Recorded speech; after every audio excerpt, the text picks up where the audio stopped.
The Yatagarasa's escape route? Now that I can answer. You can? Oh then, Mr. Prosecutor, go on. Enlighten me. Even if I explain it, you'll try to find some flaw with what I have to say. You were busy heading up the Albastian investigation, correct? In that case, I doubt you have much knowledge about the Babalee side of the case. So, wouldn't it be best if the lead on that side, Agent Sheena, explained in my stead? Duh. Sheena's my subordinate. If I don't stick up for her, how can I look her in the eye and call myself her boss?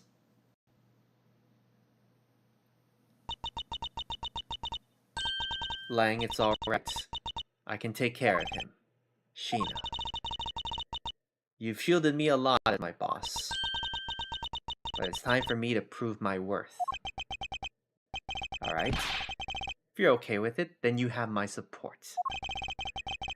Finally, it's down to just Sheena and myself. This is where the battle really begins. Now then, what is it you'd like to ask? Let's see. Why don't you start with your movements inside the Babalee's embassy?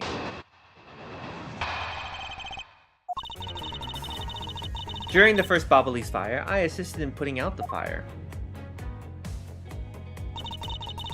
During the second fire, I was searching for the Yatagarasu that appeared in Babal.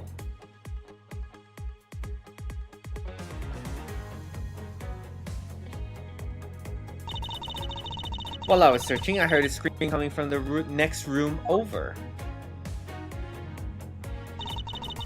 Although I was in the next room, I was unable to catch a glimpse of the Yatagarasu. To be honest, I'm actually very skeptical that the girl's Yatagarasu even exists. And that's all I have to say. But I'm not lying when I say I saw a suspicious person run into Miss Cochin's office. Like I said earlier, I have no intention of retracting my testimony. Good. Just to confirm, did you have a partner when you were on your investigation? No, I moved alone. In that case, you have no one to corroborate your alibi, is that correct? Are you calling her suspicious because she was in the room by herself? How pathetic. And it wasn't when Agent Sheena tried to arrest Kay under the same rationale? And how about when you accused Larry because he was the weapon's owner? Not that it's unexpected for that useless lump to get into such a situation. Although I suppose it's never a good idea to let mistakes go uncorrected. I will make no excuse for what I did in that situation. You should apologize right now for making Kay out to be the killer, pal. I'm sorry. Sheena, apologize. I'm sorry. It's really okay. I mean, I'm not under suspicion anymore. Right, Mr. Edgeworth? Well, I never doubted you. Not for 1 second. And the same goes for me. I believe in Sheena. Then let's put it to the test and see if she is really worthy of your trust. This promises to be interesting.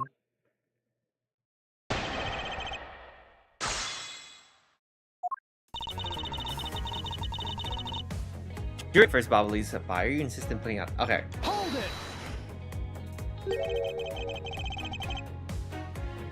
So you help with the fire extinguishing efforts.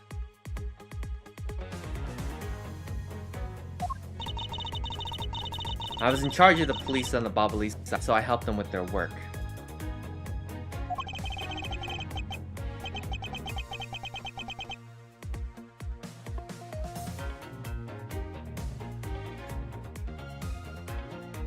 Police doing the job of firemen. You really know how to work people.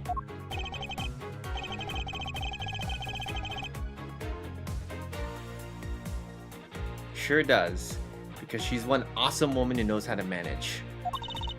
I guess so. She's always bringing you a business card or a scroll at just the right time. To prepare everything before I'm ordered to. That is the definition of a secretary. She kind of seems more capable than Agent Lang, doesn't she? At the very least, she seems more capable than you, detective. kinda had a feeling you were gonna say that. Sheena's more than just a capable secretary, you know. Sheena, tell him what other things you're good at. Alright? Hold it! By the second fire, you mean the one that consumed the 3rd floor of Babal, correct? Yes, that was when suspicious person was spotted in Babal. Then you were after the same person in the long coat that I was after. There is no proof that the suspicious person was really the Yatagarasu, because no one was able to get a good look at the person's face. By the way, how was your team's investigation? In order to extinguish the fire, water was pumped into the 3rd floor via the windows. So the majority of the investigators conducted their searches on other floors. Maybe they did, but there was one person who wandered around lost on the 3rd floor. Hey Matt, I got a question for you. Cause you played Octopath Traveler 2.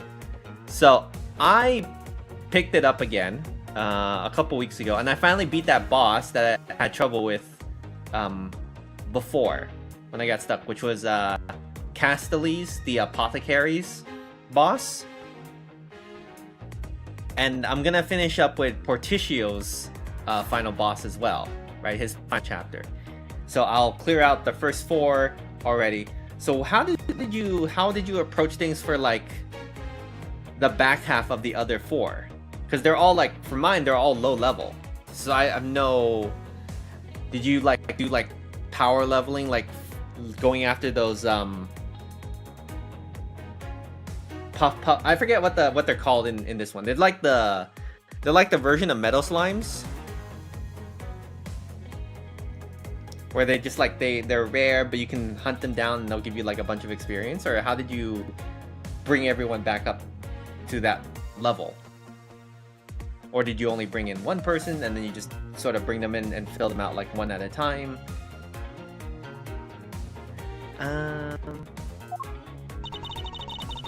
When the fire was pretty much out, I moved to investigate the 3rd floor. And you did that alone. Yes. Hold it! So you were in the room next to Mr. Cochin's office. I already told you I was earlier, as I was examining the neighboring room. I heard that girl's shrill scream. Upon hearing her, I immediately ran towards Mr. Cochin's office, wherein you proceeded to arrest her, as I recall. Yes, I did. But she was totally innocent, pal. I thought we already cleared that up. And I thought I had already apologized for my behavior. Now, if the tenacious detective would be as so kind as to be quiet...